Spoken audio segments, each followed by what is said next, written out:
আপনি কি রহস্যময় শয়তানের গল্প এবং অতিপ্রাকৃত ঘটনা পছন্দ করেন? আজকের ভিডিওতে আপনাকে আমরা নিয়ে যাব এক ভয়ঙ্কর যাত্রায়, যেখানে অভিশপ্ত চিত্রকর্ম, শয়তানের আক্রমণ এবং একটি প্রাণঘাতী রহস্যের সমাধান লুকিয়ে আছে। পুরো গল্পটি জানতে ভিডিওটি একদম শেষ পর্যন্ত থাকতে হবে। তাহলে চলুন, লেটস ড্রাইভ ইন। 2023 সালে মুক্তি পাওয়া দ্য ওয়াল একটি হরর থ্রিলার মুভি, যেখানে লিজা গ্রে নামে এক তরুণ আর্ট রেস্টোরারকে দেখানো হয়েছে, যে একটি পুরনো চিত্রকর্ম পুনরুদ্ধার করার জন্য একটি ছোট্ট ইতালীয় গ্রামে যায়। আর্ট রেস্টোরার তাদের বলা হয় যারা নষ্ট হয়ে যাওয়া চিত্রকর্মগুলোকে নতুন করে পুনরুদ্ধার করে। কিন্তু লিসা জানতো না যে সে যে চিত্রকর্মটি পুনরুদ্ধার করছে সেটি অভিশপ্ত, এবং সেই চিত্রকর্মের সঙ্গে একটি ভয়ঙ্কর মানুষকিকো শয়তানের যুক্ত আছে। তো গল্পের শুরুতে লিজা গ্রেকে দেখা যায়, যে ইতালির এক ছোট্ট গ্রামে সামুতে এসেছে। পথে বাসে আরো 3 জন যাত্রী ওঠে। তাদের নাম ট্রেসি, টনি এবং মেডিসন। তারাও শাম্বুতে যাচ্ছিল, কারণ তারা হলেন জীববিজ্ঞানী এবং যারা শাম্বুর জঙ্গলে প্রাণীদের পর্যবেক্ষণ করতে যাচ্ছিল। তাদের লিসার সঙ্গে বন্ধুত্ব হয়ে যায় এবং সবাই তাদের নিজ নিজ কাজ শেষ করে আবার দেখা করার জন্য পরিকল্পনা করে। এরপর লিসা তার হোটেলের দিকে চলে যায়। পরের সকালে লিজা মেলবি ম্যানশনে যাওয়ার জন্য বাসের অপেক্ষা করছিল, কারণ মেলবি ম্যানশনই সেই চিত্রকর্মটি রাখা ছিল। এক ব্যক্তি সেখানে দেখে, তাকে দেখে সে এখানে আসে এবং তাকে বলে যে এখানে কোনো বাস আসে না।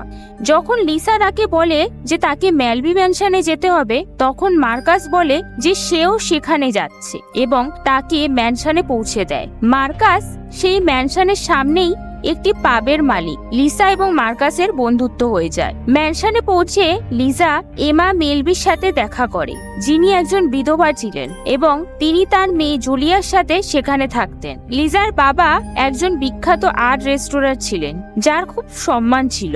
অবশেষে এমা তাকে সেই চিত্রকর্মটি দেখায় এবং বলে যে এটিতে আগুন ধরে যাওয়ার কারণে ক্ষতিগ্রস্ত হয়েছে। এমা বলে যে কোনো পরিস্থিতিতে এই চিত্রকর্মটি 2 সপ্তাহের মধ্যেই পুনরুদ্ধার করতে হবে, কারণ এটি লন্ডনের একটি নিলামে নেওয়া হবে। লিজা সিদ্ধান্ত নেয় যে সে সেই চিত্রকর্মের ঘরেই থাকবে এবং সে তার কাজও শুরু করে দেয়। কিছুক্ষণ পর লিজা কারো গান গাওয়ার আওয়াজ শুনতে পায়। সে সেই আওয়াজকে অনুসরণ করে এবং সে দেখতে পায় যে এক তরুণ মেয়ে দাঁড়িয়ে গান গাইছে। কিন্তু লিজা তার কাছে গেলে মেয়েটি পালিয়ে যায়। সেই মেয়েটি ছিল এমা মেলবির মেয়ে জুলিয়া। অন্যদিকে রাতে টনি প্রাণীদের আওয়াজ শোনার জন্য জঙ্গলে একটি মাইক লাগায়। তারা 3 জনই জঙ্গলে তাঁবু টাঙিয়ে রাত্রি যাপন করছিল। তাঁবুতে ফিরে আসার পর টনি কিছু অদ্ভুত শব্দ শুনতে পায়। সে একাই মাইকের কাছে যায় এবং তখন ট্রেসি এবং ম্যাডিসন টনির চিৎকার শুনতে পায়। ম্যাডিসন একাই টনিকে খুঁজতে যায়, কিন্তু সেখানে সে কারো শরীরের একটি কাটা অংশ পড়ে থাকতে দেখে, যা দেখে সে ভয়ে ট্রেসির কাছে ফিরে আসে। ঠিক তখনই কেউ তাকে ধরে ফেলে এবং ট্রেসির উপরও আক্রমণ করে। এরপর তারা 3 জনকে একটি কারাগারে দেখা যায়, যেখানে তাদের আলাদা আলাদা করে বন্দি করা হয়েছিল। সেই জায়গার মাঝখানে একটি কুয়াও ছিল। তারা 3 জন সেখানে দরজা খোলার চেষ্টা করে, কিন্তু কোনোই লাভ হয় না। এখন লিজা কাজ করছিল। ঠিক তখনই এমা এসে তার কাজের প্রশংসা করে এবং তাকে ডিনারের জন্য আমন্ত্রণ জানায়। ডিনারের সময় লিজা জুলিয়াকে জিজ্ঞাসা করে, তুমি কোন ক্লাসে পড়ো? কিন্তু জুলিয়া সেখান থেকে চলে যায়। এমা বলে যে জুলিয়ার পার্সোনালিটি ডিসঅর্ডার আছে, যার কারণে সে স্কুলে যায় না, এবং সে বলে যে জুলিয়া মানতেই চায় না যে সে 13 বছর বয়সী এবং এই কারণেই তার সমবয়সীদের সাথে তার কোনো সম্পর্ক নেই। ডিনারের পরে লিজা ঘুমোতে চলে যায়। অন্যদিকে সেই জেলে একটি অদ্ভুত মোটা লোক একটি পাত্র নিয়ে আসে। লোকটি অদ্ভুতভাবে হাঁটছিল এবং অদ্ভুত আওয়াজও করছিল। চতুর্থ বন্দী ওই মোটা লোকটিকে দেখে খুবই ভয় পেয়ে যায়, কিন্তু টনি চিৎকার করে তাকে দরজা খোলার জন্য বলতে থাকে। লোকটি একটি দড়ির সাহায্যে পাত্রটিকে কুয়ার মধ্যে নামিয়ে দেয় এবং কিছুক্ষণ পর তা তুলে নিয়ে আসে। টনি এখনো দরজা খোলার জন্য চিৎকার করছিল। এই লোকটি টনির সেলের দরজা খুলে দেয় এবং টনিকে খুব খারাপভাবে মেরে তাকে কুয়ার মধ্যে ফেলে দেয়। অন্যদিকে লিজা পেন্টিং এ একটি অদ্ভুত মুখ দেখতে পায়। সেটি পরিষ্কার করার সময় হঠাৎ তার আঙুল কেটে যায় এবং তার রক্ত সেই অভিশপ্ত পেন্টিং এ পড়ে যায়। তবে লিসা তার কাজ চালিয়ে যায়। রাতে হঠাৎ বিদ্যুৎ চলে যায় এবং একজন লোক লিজার ঘরে আসে। সেই লোকটি ছিল লিজার বাবা, যিনি লিজার সামনে তার নিজের গলা কেটে ফেলেন। তারপর লিজার বাবা হঠাৎ সেখান থেকে অদৃশ্য হয়ে যান। লিজা বুঝতে পারছিল না ঠিক কি ঘটলো সেখানে। অন্যদিকে সেই চতুর্থ বন্দী একটি যন্ত্র নিয়ে ম্যানহোলের ঢাকনা খুলতে চেষ্টা করছিল। সে ম্যাডিসন এবং ট্রেসিকে বলে যে যদি এটি খুলতে পারি তবে আমি বাইরে গিয়ে সাহায্য আনতে পারবো। অন্যদিকে রাতে লিজার ঘরে এক অদ্ভুত মহিলা এসে তার পাশে শুয়ে পড়ে এবং তার গলা চেপে ধরে। ঠিক তখনই বোঝা যায় যে লিজা স্বপ্ন দেখছিল।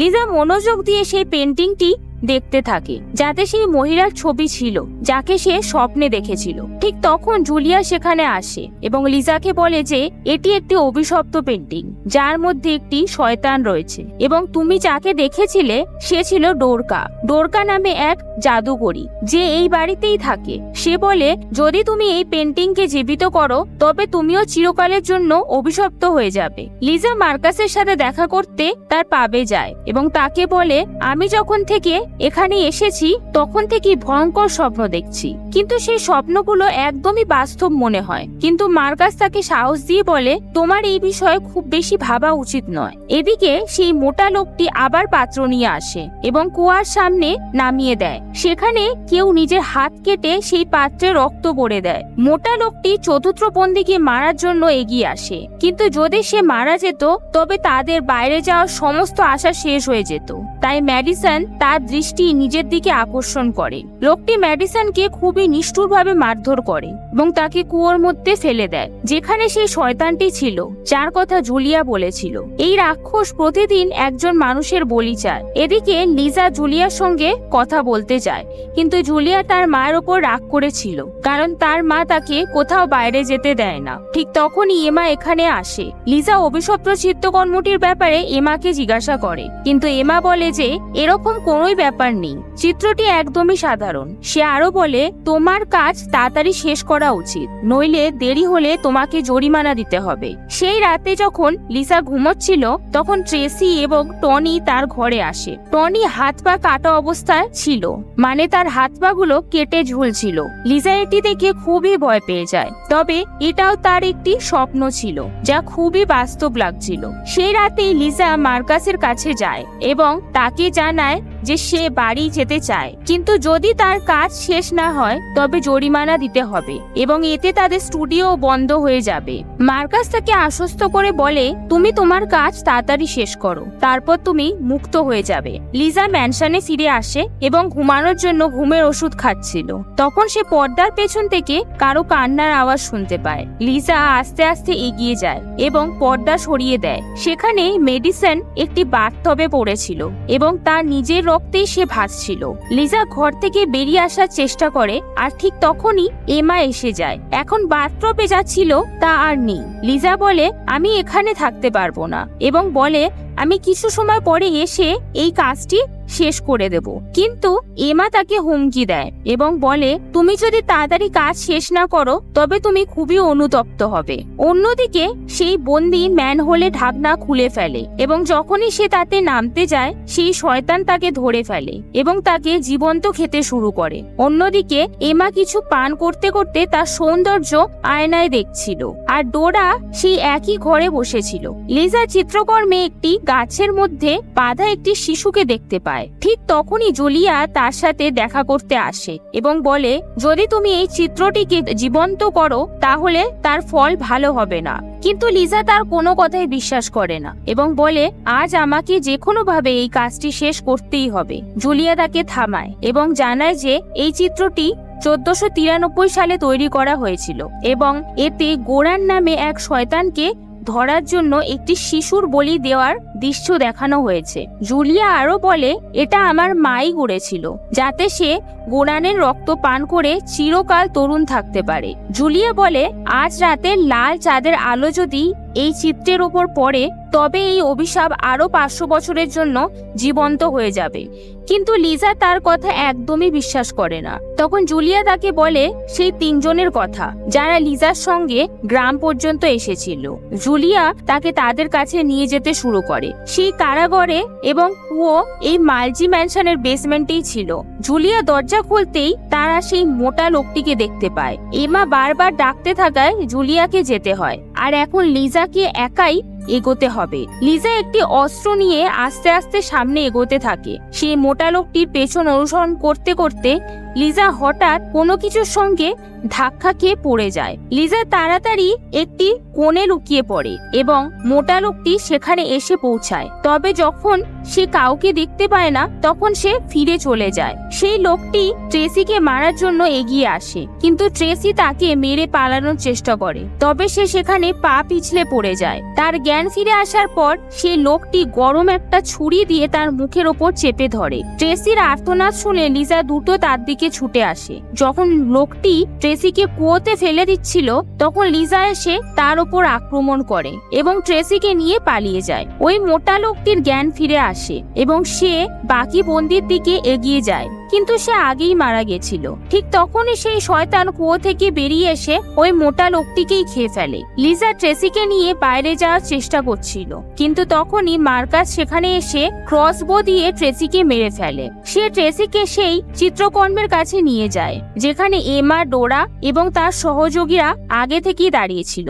মার্কাসও তাদের মধ্যে একজন ছিল। তাদের কথা মতো লিজা আবার চিত্রকর্ম পরিষ্কার করতে শুরু করে। তবে তখন ঘড়িতে রাত 12টা বাজতে মাত্র 10 মিনিট বাকি ছিল। ঠিক তখনই জুলিয়া সেখানে এসে চিত্রকর্মে পেট্রোল ছিটিয়ে তাকে পুড়িয়ে দেওয়ার হুমকি দেয়। মার্কাস তাকে মারতে যাচ্ছিল, তখন লিজা তার ওপর কেমিক্যাল ছুঁড়ে মারে। তারপরই ঘড়িতে 12টা বেজে যায়।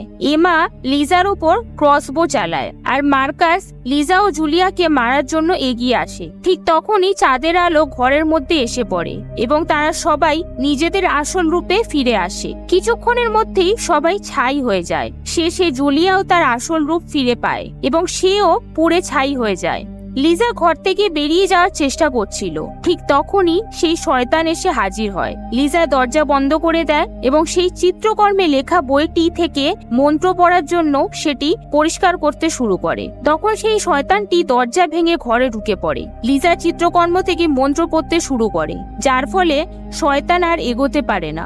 এখানে দৃশ্যটি কেটে যায় এবং 30 বছর পরের একটি সময় দেখানো হয় যেখানে কিছু লোক মালজি ম্যানশনে তদন্ত করছে। এখানে তারা গোরানকে ধরে রাখে এবং তার উপর কিছু পরীক্ষা চালাচ্ছিল। এই তদন্তের ইনচার্জ বলে যে আমাদের আরো উৎপাদন আরো বাড়াতে হবে এবং তার সাথে দাঁড়িয়ে থাকা একজন লোক সেই শয়তানের গলা থেকে রক্ত সংগ্রহ করছিল। আর এর সাথে সাথেই এই সিনেমার গল্পটি এখানেই শেষ হয়। তো বন্ধুরা, আপনাদের যদি এই গল্পটি ভালো লেগে থাকে তাহলে আমার এই ভিডিওটিকে একটি লাইক করুন আর চ্যানেলটাকে সাবস্ক্রাইব করতে ভুলবেন না, যাতে আরো ভালো ভালো নতুনত্ব গল্পের নোটিফিকেশন আপনারা পেতে পারেন। তো দেখা হচ্ছে আরো একটি নতুন গল্পের সাথে। ধন্যবাদ।